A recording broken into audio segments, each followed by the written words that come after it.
প্ৰিয় দৰ্শক, ভগৱান শিৱক পূজা কৰিলে বিশেষ ফল পোৱা যায় আৰু লগতে সকলো বিপদৰ পৰাও সকাহ পোৱা যায়। শিৱলিংগক পূজা কৰাৰ সময়ত কিছুমান বস্তুৰ বিশেষ যত্ন লোৱা হয় আৰু কিছুমান বস্তু ভুলতেও শিৱলিংগত অৰ্পণ কৰিব নালাগে। দেৱতাৰ ভিতৰত মহাদেৱে এনে দেৱতা যোনে তেওঁৰ ভক্তসকলৰ মনস্কামনা অতি সোনকালে পূৰণ কৰে। ভগৱান শিৱক পবিত্ৰ হৃদয়েৰে পূজা কৰিলে তেওঁ অতি সোনকালে প্ৰসন্ন হয়, লগতে ভক্তসকলৰ সকলো মনৰ বাঞ্ছনা পূৰণ হয়। সেয়ে তেওঁক আটাইতকৈ প্ৰিয় দেৱতা বুলিও গণ্য কৰা হয়। কিন্তু ভগৱান শিৱৰ পূজা কৰাৰ সময়ত কিছুমান কথাৰ বিশেষ ধ্যান ৰখাটো অতি প্ৰয়োজন। যদি এই কথাবোৰত ধ্যান দিয়া নহয় তেন্তে পূজাৰ সুফল পোৱা নাযায় আৰু ভগৱান শিৱৰ খং উঠে। শিৱৰাত্ৰিৰ দিনা উপবাসে থাকি ভগৱান শিৱৰ পূজা কৰা হয়। শিৱলিংগক পূজা কৰাৰ ক্ষেত্ৰতো বিভিন্ন নিয়ম আছে। সেয়ে আমি ভুলতেও কিছুমান বস্তু শিৱলিংগত আগবঢ়াব নালাগে। যদি আপুনি ভুলতেও শিৱলিংগত এইবোৰ বস্তু আগবঢ়ায় তেন্তে আপোনাৰ বিপদ অনিবাৰ্য। প্ৰিয় দৰ্শক, আজিৰ এই ভিডিঅ'ত মই আপোনালোকক এনে 7টা বস্তুৰ কথা ক'ম যিবোৰ বস্তু আপুনি শিৱলিংগত ভুলতেও অৰ্পণ কৰিব নালাগে। সেয়ে আপোনালোকে ভিডিঅ'টো অতি গুৰুত্ব সহকাৰে শেষলৈকে চাই থাকক। নমস্কাৰ প্ৰিয় দৰ্শক, আপোনালোকে চাই আছে আপোনালোকৰ মৰমৰ চেনেল আমাৰ নিয়ম চেনেললৈ আপোনালোক সকলোকে স্বাগতম জনাইছো। প্ৰিয় দৰ্শক, ভগৱান শিৱক যি 7টা বস্তু অৰ্পণ কৰিব নালাগে এই বস্তু কেইটাৰ ভিতৰত 1 নম্বৰ বস্তুটো হৈছে তুলসী। তুলসী অবিহনে ভগৱান নাৰায়ণৰ পূজা কেতিয়াও সম্পূৰ্ণ নহয়। কিন্তু ভুলতেও শিৱলিংগত তুলসী অৰ্পণ কৰা উচিত নহয়। ইয়াৰ আঁৰত এটা কাহিনী আছে।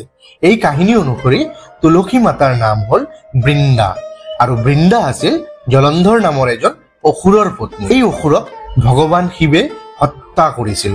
তেতিয়া মা বৃন্দাই দুখত ভাঙি পৰিছিল। ফলত ভগৱান শিৱক তেওঁৰ অলৌকিক আৰু ঐশ্বৰিক গুণৰ পৰা বঞ্চিত কৰিছিল। এই কাৰণেই তুলসী ভগৱান শিৱক অৰ্পণ কৰা নহয়। 2 নম্বৰ বস্তুটো হৈছে কেতেকী ফুল। কেতেকী ফুলে ব্ৰহ্মদেৱৰ নিৰ্দেশত ভগৱান শিৱৰ আগত মিছা কথা কৈছিল, যাৰ বাবে ভগৱান শিৱৰ বৰ খং উঠিছিল। ইয়াৰ ফলত ভগৱান শিৱে কেতেকীক শাস্তি দিলে যে তাইক কেতিয়াও ভগৱান শিৱৰ পূজাত ব্যৱহাৰ কৰা নহ'ব। 3 নম্বৰ বস্তুটো হৈছে নাৰিকলৰ পানী। নাৰিকল ভগৱান শিৱক অৰ্পণ কৰা হয় যদিও শিৱলিংগক নাৰিকল পানীৰে অভিষেক কৰিলে ভগৱান শিৱ ক্ৰোধিত হয় আৰু ধন সম্পত্তিৰো ক্ষতি হয়। 4 নম্বৰ বস্তুটো হৈছে ভঙা চাউল।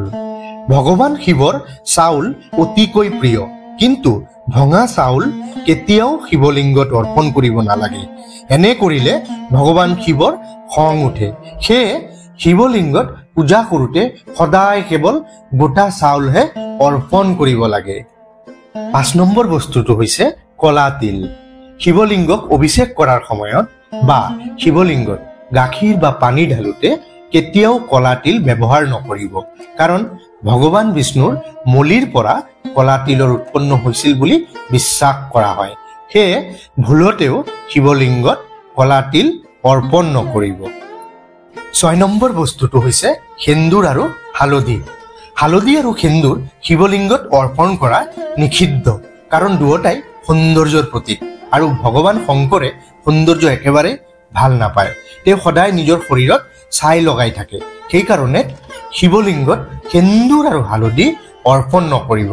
ভগৱান শিৱক কেৱল সুগন্ধিহে অৰ্পণ কৰিব। আৰু 7 নম্বৰ বস্তুটো হৈছে শংখৰ পানী। ভগৱান শিৱে শংখচূড় নামৰ এজন অসুৰক হত্যা কৰিছিল আৰু শংখক এই অসুৰৰ প্ৰতীক মনা হয়, যোনজন ভগৱান বিষ্ণুৰ ভক্ত আছিল। সেইকাৰণে ভগৱান বিষ্ণুৰ পূজাত শংখৰ পানী ব্যৱহাৰ কৰা হয়, কিন্তু ভগৱান শিৱৰ পূজাত শংখৰ পানী ব্যৱহাৰ কৰা নহয়। প্ৰিয় দৰ্শক, আপোনালোকে নিশ্চয় গম পালে যে শিৱলিংগত কোনবোৰ বস্তু অৰ্পণ কৰিব নালাগে।